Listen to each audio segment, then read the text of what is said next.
The method that I used to collect data for this research project is common in sociological research and includes the use of surveys to gather specific information from different demographics. Surveys are used in sociological research as a way to gather data using close-ended questions and are an efficient and reliable way to collect responses on a particular topic. My expectations of the results of the survey are that the majority of responses will support my hypothesis and show that there is a significant impact on the attitudes of consumers in their purchasing decisions when social media marketing is considered. When writing a survey, a sociologist must be careful to avoid ambiguity or wording questions in such a way that would cause confusion because the researcher is not available for the respondent to ask clarifying questions should confusion arise. When done correctly, surveys can be practical in gathering data. The survey technique is very useful for identifying the average or typical response to a question, as well as the distribution of responses within the population, as stated in the textbook Social Psychology by authors DeLameter, Myers, and Collette, published in 2015. In sociological research, there are two types of surveys: interview surveys and questionnaire surveys. An interview survey is when the researcher conducts a face-to-face interview and usually records the conversation either by taking notes or with a voice recorder. A questionnaire survey is when a list of questions appear on paper or on a computer and a respondent answers the questions by themselves with no interviewer present. These definitions are cited in the textbook Social Psychology by DeLameter, Myers, and Collette and published in 2015. I selected the questionnaire survey in which I sent out a survey via SurveyMonkey.com of 18 questions to a group of family and friends. I selected people based on their demographic characteristics that were known to me so that the sample population would be representative of as many different demographic groups as possible. I chose to conduct a survey to determine the impact social media marketing has on the purchasing decisions of individuals because of the efficiency and reliability of the survey method. When a social psychological researcher uses measures that are reliable and valid, employs a sampling design that guarantees representativeness, and takes steps to ensure a high response rate, the survey can produce a clear portrait of the attitudes and social characteristics of a population.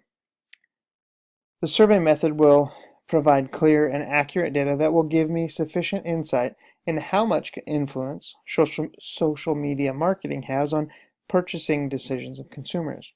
I can apply this knowledge in a practical way in my professional role as a store manager for a retail grocery store as I look for additional ways to leverage technology as a vehicle to drive growth and increase same-store sales. A potential disadvantage of using this method is the response rate. A typical acceptable response rate for the type of questionnaire survey that I sent out via email is greater than 50%. If my survey fails to reach this response rate, the data that I collect will be less reliable than if I had a higher response rate. To ensure the desirable response rate, I have personally contacted those that received the email and encouraged them to complete the survey. Aside from making sure I had a sufficient response rate to the survey, I have not experienced any special problems or difficulties that have hindered or limited my research. Another potential disadvantage to using the survey method is that I am not present when the respondent decides to take the survey. Therefore, I'm unable to clear up any ambiguity that may arise. Now that I have discussed previous studies in the literature review and detailed my chosen research method, the presentation will move forward to the data collection process. Data collection process and analysis will give us a better idea of the specific effects social media marketing has on consumers and their own understanding. I expect there will be a difference in the data that is returned in the surveys and the findings of the scholarly sources I discussed earlier. Respondents were 57% female and represented a wide range of age groups from 25 years old to 64 years old. Unfortunately, my survey did not generate enough responses to be considered reliable. My response rate was 26.9%, or 7 out of 26 people responded to the survey. I believe that this was a combination of factors. First, I learned that some of the email addresses I had in my contact list were incorrect. Therefore, the respondents never received the survey. Additionally, I did my final data collection shortly after I sent reminders to people. Therefore, I believe I did not allow people sufficient time to take the survey. I pulled the data early in order to be able to complete my research assignment. Other facts about the demography of respondents are the majority of respondents are married, and they represent a wide variety of income classes. Of the demographics, this is the most important characteristic because it will provide a wide range of consumer response. Another important statistic from the survey is the amount of time people spent online per week, including using their mobile devices.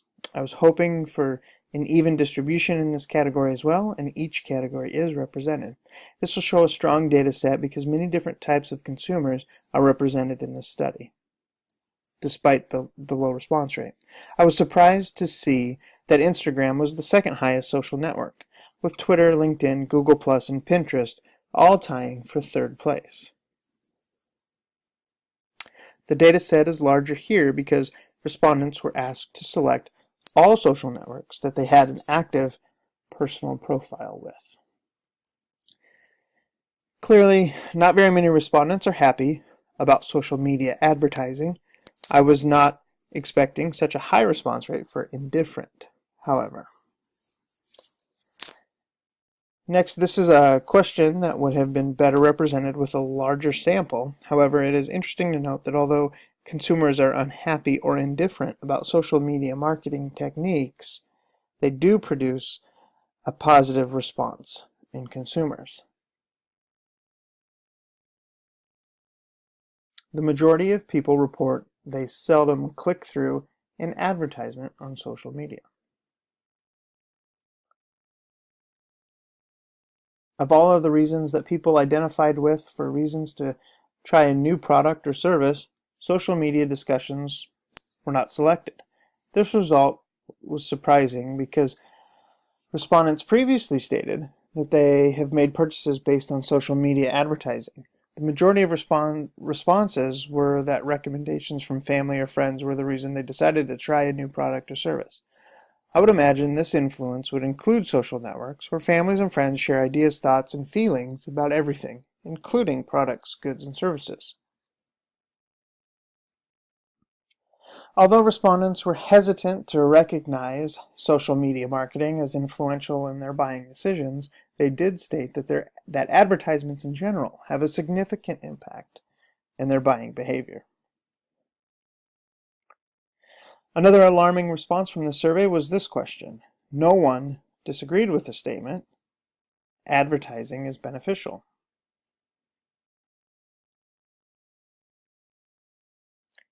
No one disagreed with the statement, advertising is beneficial. Although advertising provides beneficial information for consumers, they can also become victims of advertising and be persuaded to purchase unnecessary items, according to respondents. The majority of respondents agreed that repetition in advertising is effective. And not surprisingly, Facebook and Google advertisements were the most influential of the listed choices. Next, I'll discuss and highlight some of the important findings from the survey that I conducted and how that information correlates with my hypothesis. Each of the 5 existing sources that I examined contributed Each of the 5 existing sources that I examined contributed to the understanding of the effect of social media marketing on consumers' attitudes and purchasing decisions. For example, one study showed that many people have emotional ties to interactions on social media, and this can be used by businesses to leverage brand awareness to their advantage. Next, buying decisions can be motivated through positive brand interaction on social media. This has been proven to be applicable to social media throughout the world. Additionally, social media contributes to the decline of the self, which leads to the media having a strong influence over how the self is shaped. This responsibility should be taken seriously and should be considered when companies are planning social media marketing exposure. Clearly identifying a target audience will help craft a responsible message that takes the findings of the study into account. The next study showed that print media does not have the same effect as social media. And finally, the engagement, accessibility, and influence that the social media networks has given the consumer is absolutely unparalleled in the history of marketing. The survey method was not as reliable as I had hoped it would be due to a low response rate. However, the survey respondents did represent a wide range of demographic groups, which provided interesting insight into how social media marketing can affect purchasing decisions. On average, respondents spend about 20 hours per week online and 8 hours on social media sites and interact with more than 150 friends or family members. This shows a significant capability to be influential in the lives of people respondents already know. As was shown in previous studies, consumers trust what family and friends say about a product or service and are motivated to purchase, interact with, or avoid a brand based on a friend's recommendation. In fact, respondents showed that their main purpose on social media was to share and interact with family and friends. This is significant because these interactions are already taking place without the need for a company to do anything. If a company or a brand makes a strong impression on a customer, good or bad, that customer is likely to share that experience with their family and friends in the interactions they have on social media. While social media gives companies personalized access to consumers, respondents reported negative or indifferent feelings about advertisements on these platforms.